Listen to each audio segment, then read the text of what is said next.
Hello, everyone. My name is Joan Chen. I am an assistant professor at Michigan Medicine, and I'm happy to be talking to you today about some burning questions you might have on upper GI symptoms. So, on the agenda today, I will be going over some common upper GI symptoms, and we'll go over the symptoms, some of the potential red flag symptoms or alarm symptoms to look out for that might point towards more serious gastrointestinal conditions that should be considered. And then we'll go over the functional GI diseases because today our emphasis is on functional GI conditions. And then we'll go over two patient cases, including their symptom presentation, their treatment, and workup history. I'll go over a brief medical management algorithm for these conditions. And then I will spend a little more time on evidence-based recommendations for dietary and lifestyle changes for each of these patients. So some of the upper GI symptoms that we see commonly might include heartburn, belching, regurgitation, upper abdominal pain, fullness, nausea, and bloating. So I first want to point out that there are some red flag symptoms that we should consider, and these include trouble swallowing, weight loss, bleeding, feeling full easily at the start of a meal, family history of esophageal or stomach cancer, or change in bowel habits. There are also some risk factors to consider, including large hiatal hernia history and family history of other GI conditions. These are considered alarm symptoms because they may point towards other GI conditions that we might want to work up, and those include gastroesophageal reflux disease with complications, esophageal tumor, eosinophilic esophagitis, esophageal and stomach ulcers, stomach tumor, H. pylori infection, gastroparesis, celiac sprue, and inflammatory bowel disease. I'm not going to go over details of these conditions because, again, we're focusing on functional GI diseases today. So what are functional GI diseases? And I'm sure you guys already know, but essentially these are GI conditions or GI symptoms with no detectable on either an anatomic level or microscopic level abnormalities found on diagnostic tests.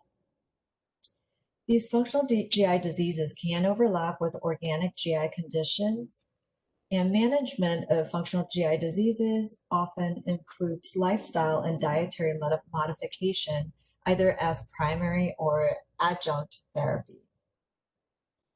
So the upper GI functional GI diseases include these conditions here that I've listed, and they're globus, functional dysphagia, functional heartburn, functional chest pain, reflux hypersensitivity, functional dyspepsia, belching disorder, nausea and vomiting disorders, and finally rumination syndrome. Obviously, I don't have time to go over each and every one of these, but I do want to use a couple of cases to highlight some of the more common upper GI functional GI disorders. So let's start with patient A. So this is a 43-year-old female with history of chest and throat burning, as well as belching after meals that worsens with stress. She's had it off and on for many years. She does not have these alarm symptoms, including trouble swallowing, weight loss, bleeding, concerning family histories. She did try using Prilosec over the counter for 4 weeks and had no improvement from this. And because after a proton pump inhibitor trial, she still had symptoms, further workup was done, and she had an upper endoscopy that essentially showed a normal esophagus, normal stomach, and normal small intestine, or the first part of the small intestine called the duodenum. And when patients continue to have symptoms and their endoscopy rolled out some of the worrisome conditions, we still wonder if they have acid reflux causing their symptoms. We oftentimes will use what's called reflux monitoring to actually measure the amount of acid that is seen in patients' distal esophagus. So she underwent what's called a 24-hour reflux monitor using a catheter that showed a normal amount of acid reflux that her distal esophagus is seeing. And so that essentially rules out acid reflux as a contributing factor to her symptoms and gave her a diagnosis of functional heartburn. I want to take a step back and just kind of go over reflux management in one slide. And obviously, this is kind of a simplification, but it kind of gives you an overview of what we do in managing patients with reflux symptoms. So, like I said earlier, oftentimes lifestyle and diet interventions are first recommended in patients with initial complaint of reflux. When there's no response to lifestyle or diet interventions, then we consider using medication. And oftentimes this will be the over-the-counter antacid or antihistamines like Pepcid, in addition to the lifestyle and diet interventions to treat their symptoms. If they still have no response to these medications, then we try something a little stronger, such as proton pump inhibitors. And these are medications like Prilosec or Nexium, in addition to lifestyle and dietary interventions to try to treat their symptoms.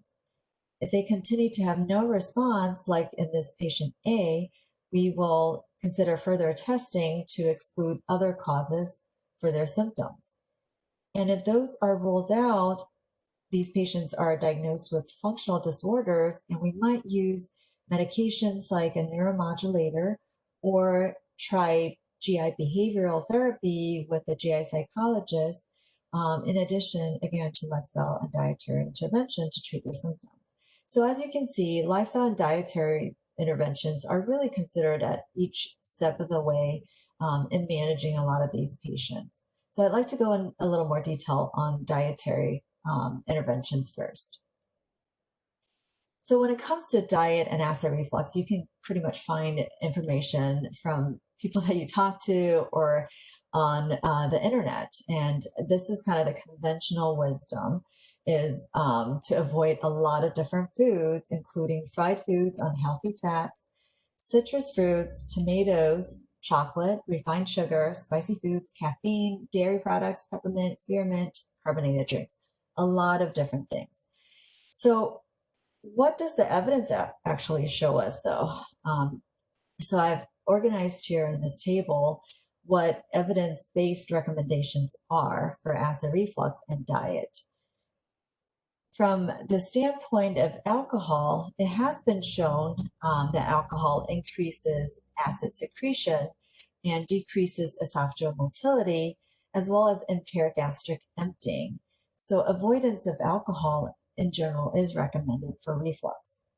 In terms of carbonated beverages, these have been shown to increase stomach distension, increase what's called transient lower esophageal sphincter relaxation, which is a mechanism causing acid reflux, as well as decrease the lower esophageal sphincter pressure and decrease, as a result, the esophageal pH.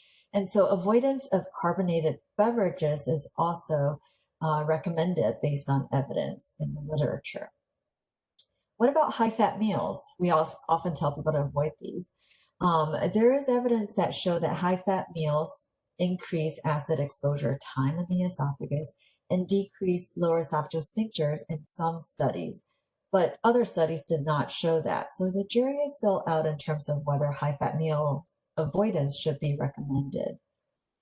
Caffeine and chocolate, which is very important in a lot of people's well-being and quality of life, these have been shown to decrease lower esophageal sphincter pressure in some studies, but actually there are no evidence that show that avoidance of these foods actually cause benefit from reflux standpoint. So again, the recommendation is a little bit shaky on that in terms of strong evidence in the literature.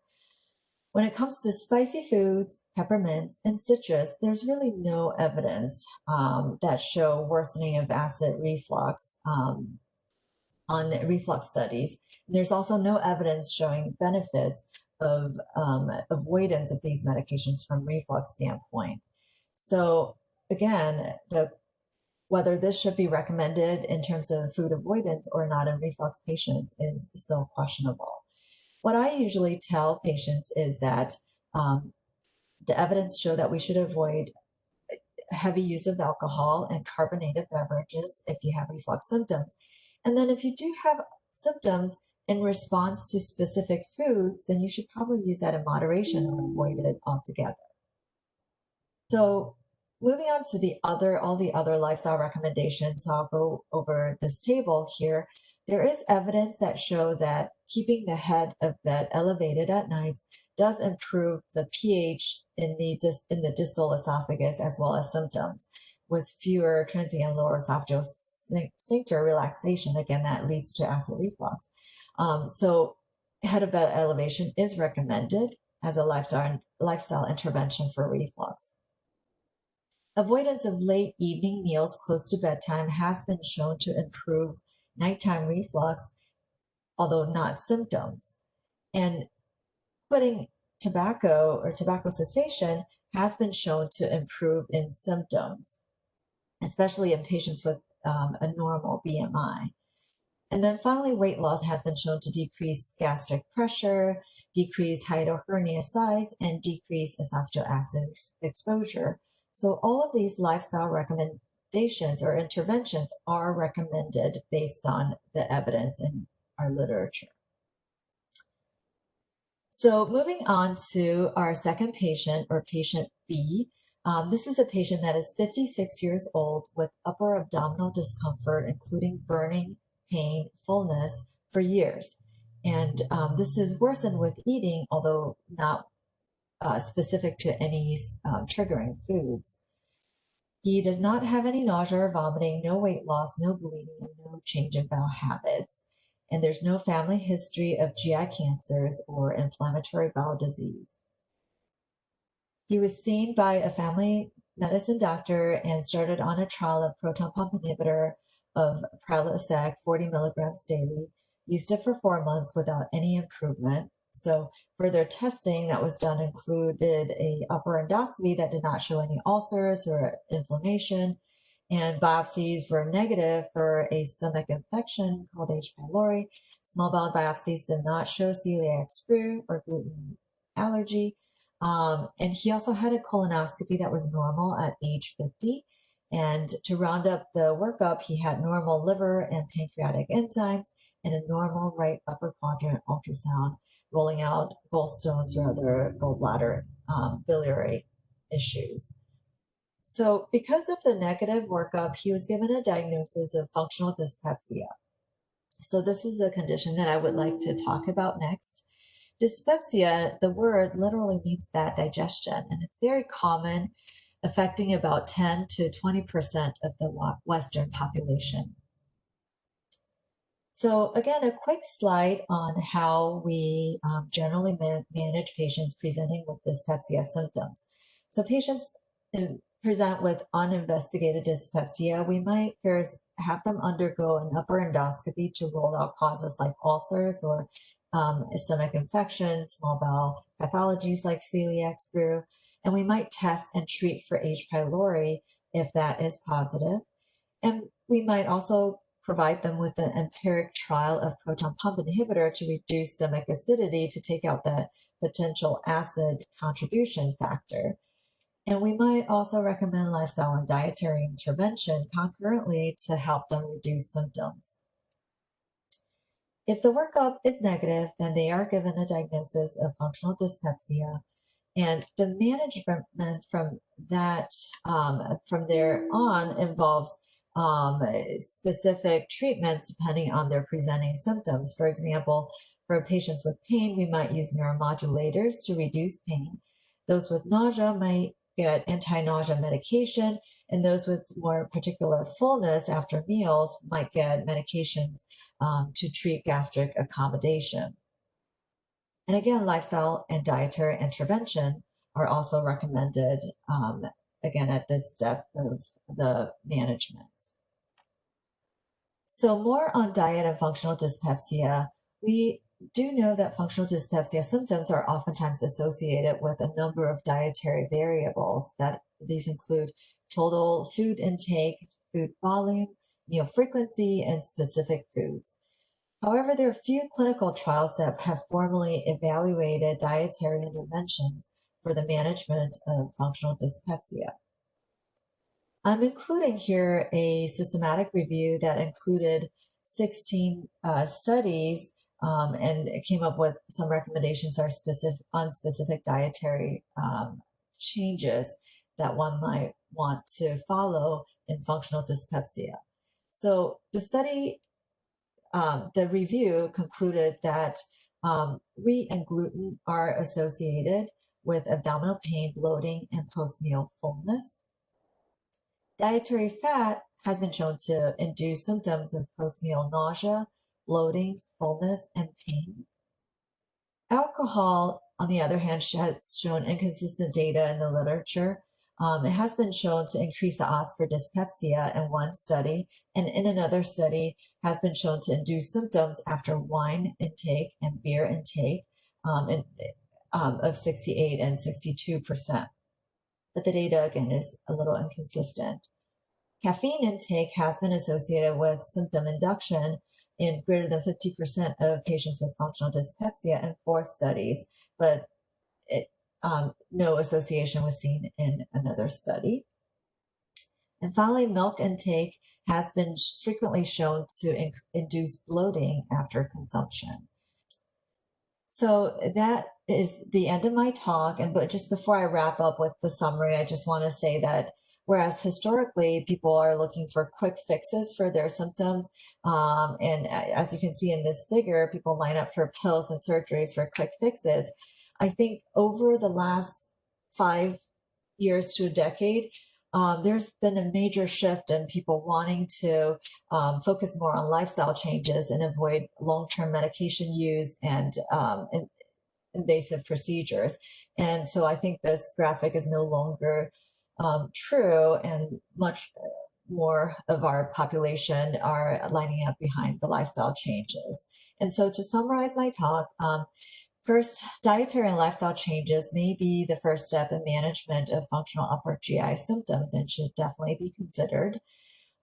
But any red flag symptoms, alarm symptoms, should trigger further or more urgent medical evaluation by a physician.